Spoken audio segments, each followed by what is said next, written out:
Bom, vai sair o novo filme do Christopher Nolan, né? Odisseia. Esse filme tem a trilha sonora do Ludwig.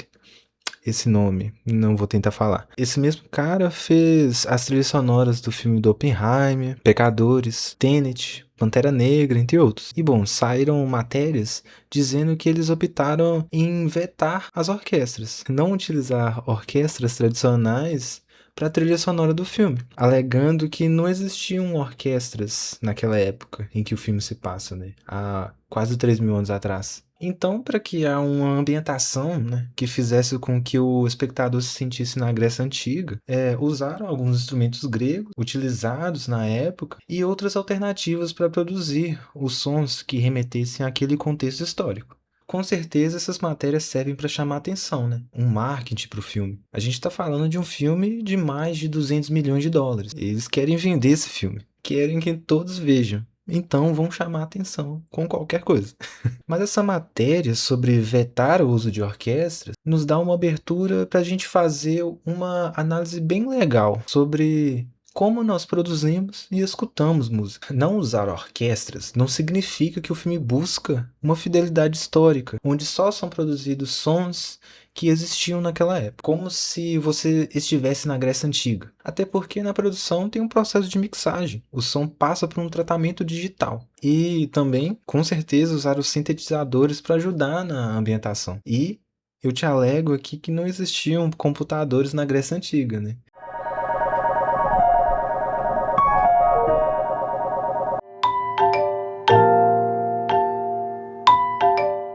Para a gente alcançar uma imersão completa no filme, a gente precisaria de ter músicos lá dentro da sala, porque não existia gravação na época também, era só música ao vivo. Então a gente vê que o vetar o uso de orquestra está relacionado com outra coisa, está relacionado mais com uma produção criativa, uma forma de incentivar a criatividade, encontrar outras maneiras para se alcançar um determinado resultado. Quando limitamos as nossas ferramentas, nos forçamos a encontrar novos caminhos para conseguir alcançar os nossos objetivos. A criatividade acaba sendo impulsionada. Um exemplo é a própria câmera que eles utilizaram para gravar esse filme, né? O Christopher Nolan fez um desafio para a IMAX de criar uma câmera que ele conseguisse filmar o filme inteiro nela, porque antes as câmeras IMAX elas eram muito grandes, muito pesadas e faziam muito barulho e dificultava muito para gravar o filme inteiro. Então a Christopher Nolan falou para o IMAX: olha, se vocês fizerem uma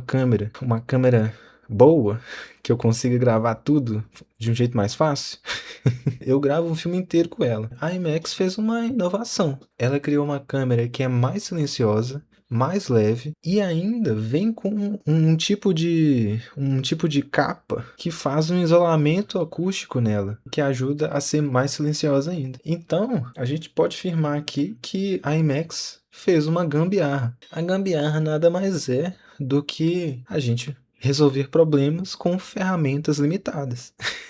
A gente impulsiona a criatividade ao usar as gambiarras.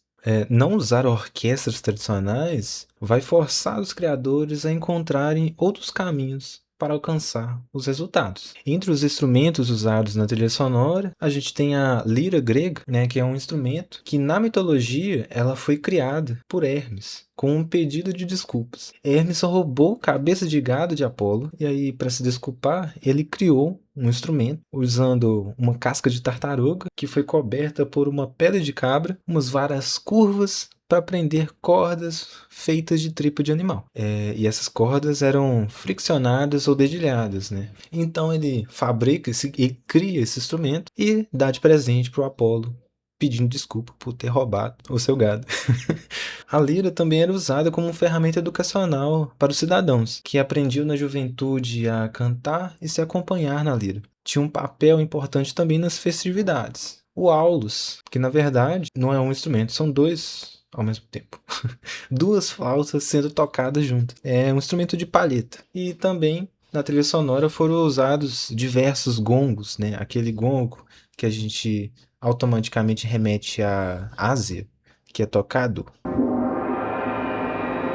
Existem diversas formas de gongos, diversos tipos de gongos ao redor do mundo. em outras culturas também, que não só asiáticas. E na Grécia tinha também gongos. Bom, e para tocar esses instrumentos, eles precisavam de fazer pesquisas. Primeiro, para construir os instrumentos, para ver quais materiais eles usavam e se existem esses materiais nos dias de hoje. Se não existe, como, quais os materiais que a gente pode usar como alternativa. E também pesquisas para ver como eles tocavam os instrumentos, como se posicionavam os instrumentos no nosso corpo, como a gente conseguia segurar esses instrumentos, como eles tocavam nas cordas da lira, como eles utilizaram a palheta nos aulos. Esse tipo de pesquisa acontece bastante, por exemplo, no movimento de música antiga. Por exemplo, uma orquestra se propõe a tocar música barroca. Ela vai pesquisar quais instrumentos a música barroca utilizava, como era tocado, qual a afinação que os instrumentos tinham, e então vão tentar tocar do jeito que acredita-se que tocava antigamente. Envolve muita pesquisa porque não tinha gravação naquela época. O que a gente tem são textos, são talvez pinturas, né, pra gente ver como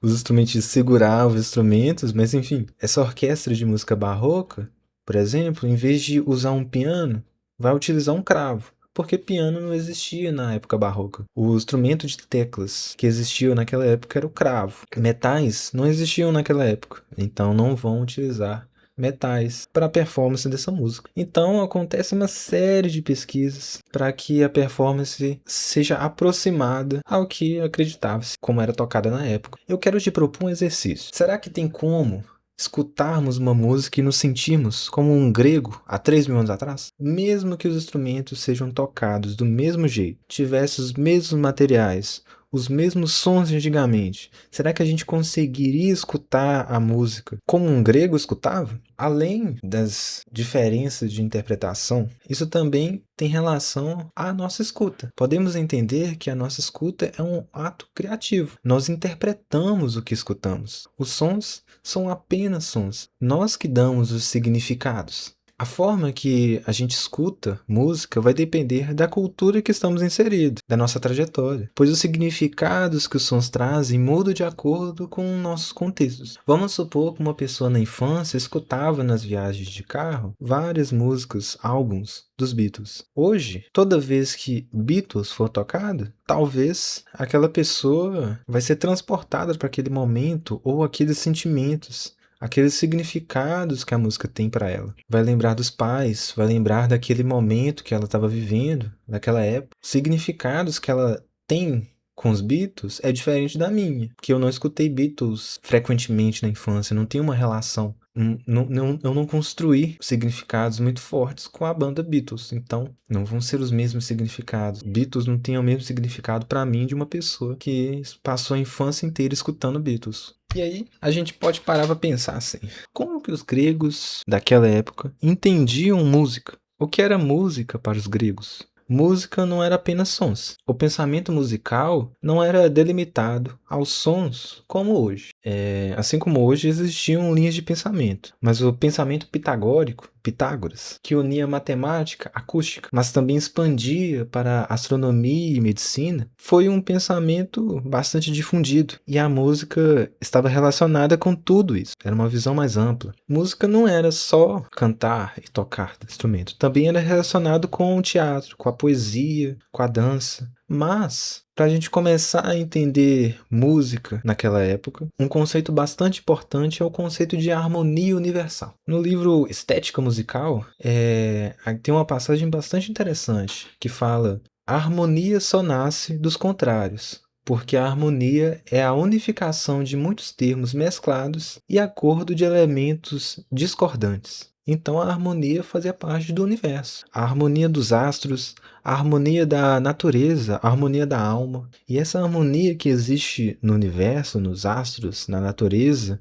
na alma, também é presente na música. E por isso a música é relacionada a outras áreas, relacionada com a medicina, com a astronomia, com a matemática, com a acústica, né? A música passa a ter um sentido mais abstrato, já que é um modelo dessa mesma harmonia universal. O movimento dos astros vão ser música. A maneira que o cosmos se locomove segundo proporções harmônicas e leis numéricas. O estudo teórico dos intervalos musicais também vai ser música. Ou seja, existe a música audível, que é a música que a gente consegue escutar, e a música inaudível, que faz parte da teoria, né? Leis numéricas, intervalos musicais, mas não só isso. Os astros se movendo no universo, a nossa alma. E essa linha de pensamento foi sendo difundida e utilizada por outros pensadores, por outros filósofos, né? E aí a música foi se transformando como uma ferramenta educacional para formar indivíduos com boa ética. Então a forma que a gente praticava a música, que a gente estudava a música, também influenciava na nossa ética. Eles passaram a olhar para a música como algo importante para a formação de um bom indivíduo. E a música passa a ter uma função, ser um instrumento para se alcançar uma boa ética.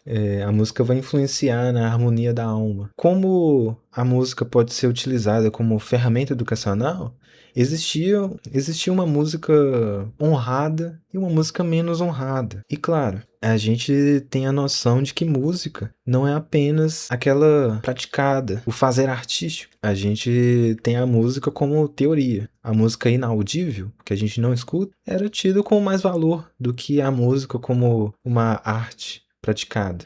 Pois vai existir o pensamento de que a prática manual era menos honrosa do que a teorização. Trabalhar com as ideias era mais honroso, era mais valoroso do que o trabalho manual. Então existia uma nivelação, né? Onde os músicos da música audível estavam num nível e os músicos da música inaudível estavam em outro nível. E também a diferenciação de uma música honrada e uma menos valorosa também vai se dar pelo prazer que ela causa. Uma música feita apenas pelo prazer dos ouvidos não fazia parte de algo que fosse somar para aquele indivíduo uma boa educação, uma boa ética. A música deveria vir com algum ensinamento, alguma virtude, enfim, coisas que influenciariam na boa ética para o indivíduo. Como a música podia influenciar na harmonia da alma, Platão considerava a música como algo importante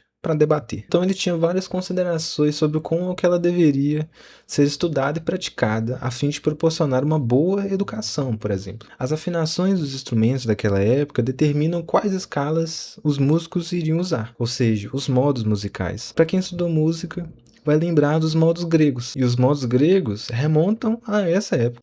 E cada modo grego vai referenciar um estado de espírito. Mas para quem não sabe o que é modo grego, os modos gregos são escalas musicais.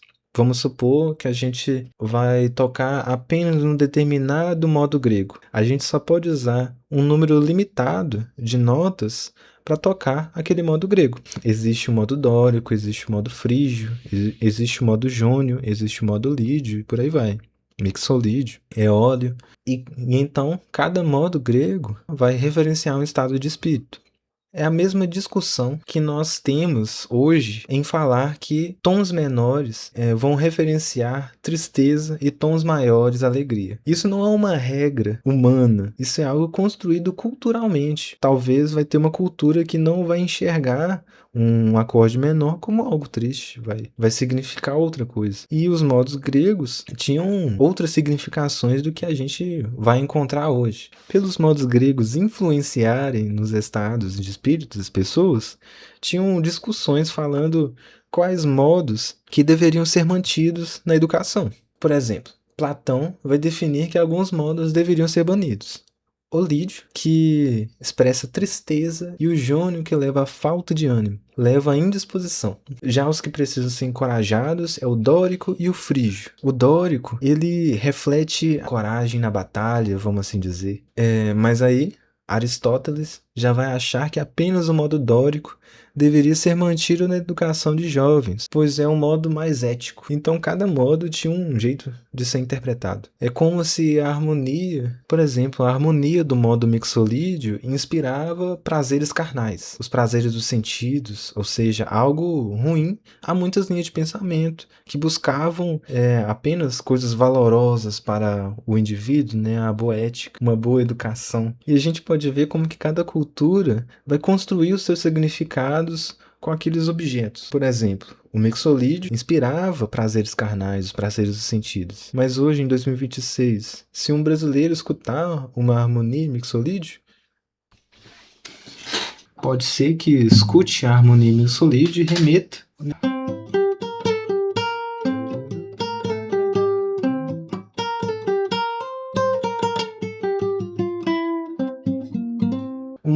modo mixolídico para um brasileiro tem outros significados.